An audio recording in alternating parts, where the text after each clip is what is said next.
টিকটকে নিজের প্যাশনকে একটা প্রফেশনে নিয়ে যেতে চান? ভাবছেন কিভাবে আর ৫ জনের ভিড় থেকে আলাদা হয়ে নিজের একটা ব্র্যান্ড তৈরি করবেন? তাহলে এই প্লেবুকটা কিন্তু একদম আপনার জন্যেই। চলুন আজ আমরা দেখব সেই স্ট্র্যাটেজি যা আপনাকে এই জার্নিতে সাহায্য করবে। শুরু করা যাক, কি বলেন? হ্যাঁ, এই ২০০ ভিউয়ের ফাঁদটা অনেক ক্রিয়েটরের কাছেই এটা একটা দুঃস্বপ্নের মতো, তাই না?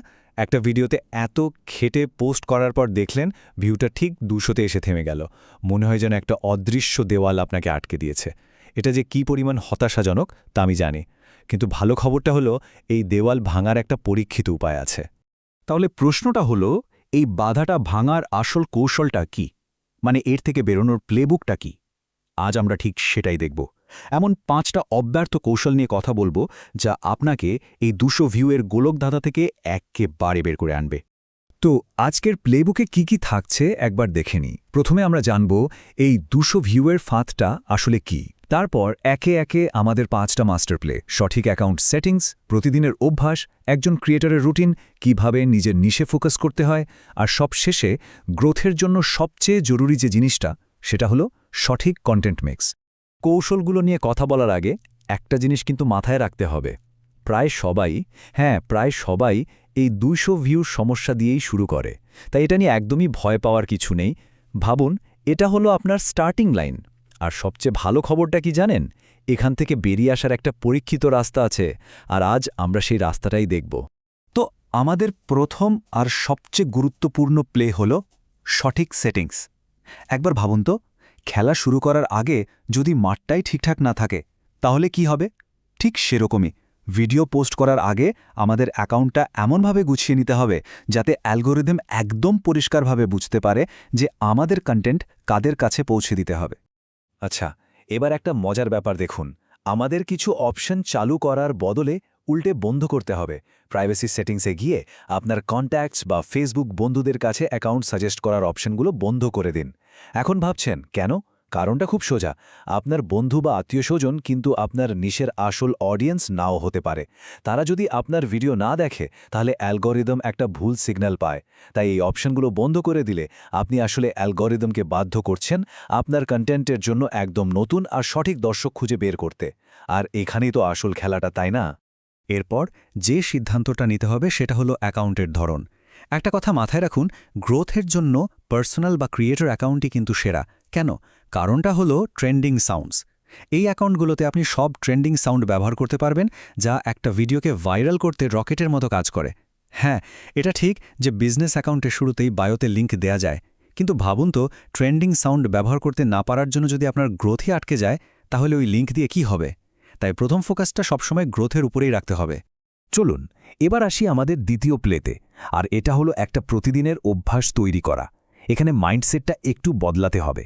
ফোকাসটা রেজাল্টের ওপর থেকে সরিয়ে কাজের ওপর নিয়ে আসতে হবে। মানে কত ভিউ হলো বা কত ফলোয়ার বাড়ল সেটা নিয়ে না ভেবে প্রতিদিন কাজটা করে যাওয়ার অভ্যাস তৈরি করতে হবে। এই কথাটা আমার খুব পছন্দের। নিজেকে বিচার করুন এই দেখে যে আপনি প্রতিদিন কাজে এসেছেন কিনা। দেখুন, ভিউ কম হলো না বেশি সেটা কিন্তু আপনার হাতে নেই, কিন্তু প্রতিদিন একটা ভিডিও পোস্ট করা সেটা আপনার হাতে আছে। আর এই কনসিস্টেন্সি বা ধারাবাহিকতাই কিন্তু লম্বা রেসের ঘোড়া হওয়ার আসল চাবিকাঠি। আর সত্যি বলতে কি, এটা মেন্টাল হেলথের জন্য দারুণ, কারণ তখন আপনি ফলাফলের দুশ্চিন্তা থেকে বেরিয়ে এসে শুধু কাজটা এনজয় করতে পারবেন। তাহলে আমাদের গোলগুলো কেমন হওয়া উচিত? দেখুন, গোল সবসময় অ্যাকশন বেসড হওয়া উচিত, রেজাল্ট বেসড নয়। যেমন ধরুন, আমি প্রতিদিন একটা ভিডিও পোস্ট করব, এটা আপনার কন্ট্রোলে আছে। কিন্তু আমি 10,000 ফলোয়ার চাই, এটা কিন্তু সরাসরি আপনার কন্ট্রোলে নেই। যখন আমরা সেই কাজগুলোতে ফোকাস করি যেগুলো আমাদের নিয়ন্ত্রণে আছে, তখন দেখবেন ফলাফলটা এমনিতে আসতে শুরু করেছে। আর একটা খুব জরুরি কথা যেটা আমি বারবার বলতে চাই, কখনোই কম ভিউ হওয়া ভিডিও ডিলিট করবেন না। ওই ভিডিওগুলো আসলে অ্যালগোরিদমকে আপনার কন্টেন্ট সম্পর্কে খুব মূল্যবান ডেটা দেয়, আপনার জন্য সঠিক অডিয়েন্স খুঁজে পেতে সাহায্য করে। একটা ভিডিও ডিলিট করা মানে হলো অ্যালগোরিদমকে কনফিউজ করে দেওয়া, আর এটা আপনার অ্যাকাউন্টের জন্য খুবই খারাপ হতে পারে। ওকে, আমাদের তৃতীয় প্লে হলো একটা ক্রিয়েটরের রুটিন তৈরি করা। দেখুন, কন্টেন্ট ক্রিয়েশনকে যদি একটা শখ বা হবি হিসাবে না দেখে একটা ব্যবসার মতো করে ভাবা যায়, তাহলে কিন্তু সাফল্য পাওয়াটা অনেক সহজ হয়ে যায়। আর তার জন্য সবচেয়ে আগে দরকার একটা গোছানো সাপ্তাহিক রুটিন। ধারাবাহিকতা বা কনসিস্টেন্সি মানে কিন্তু এই নয় যে আপনাকে প্রতিদিন 10টা ভিডিও পোস্ট করতে হবে, বরং নিজের জন্য একটা সীমা ঠিক করুন। যেমন ধরুন, দিনে অন্তত একটা থেকে সর্বোচ্চ 3টা। যেদিন দেখবেন এনার্জি একটু বেশি, সেদিন কয়েকটা এক্সট্রা ভিডিও বানিয়ে ড্রাফটে সেভ করে রাখুন। এগুলো হলো আপনার ইমার্জেন্সি কন্টেন্ট। ফলে কোনো ব্যস্ত দিনেও আপনি ওই ড্রাফট থেকে একটা ভিডিও পোস্ট করে আপনার ধারাবাহিকতা বজায় রাখতে পারবেন। কি দারুণ আইডিয়া, তাই না? আর এই রুটিনটা আরও সহজ করে দেয় টাস্ক ব্যাচিংয়ের ধারণাটা। এর মানে হলো একই ধরনের কাজগুলো সপ্তাহের একটা নির্দিষ্ট দিনে একসাথে করে ফেলা।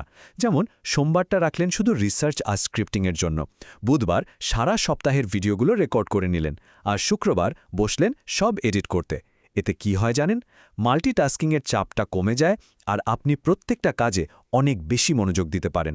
ফলে আপনার কাজের কোয়ালিটিও বেড়ে যায়।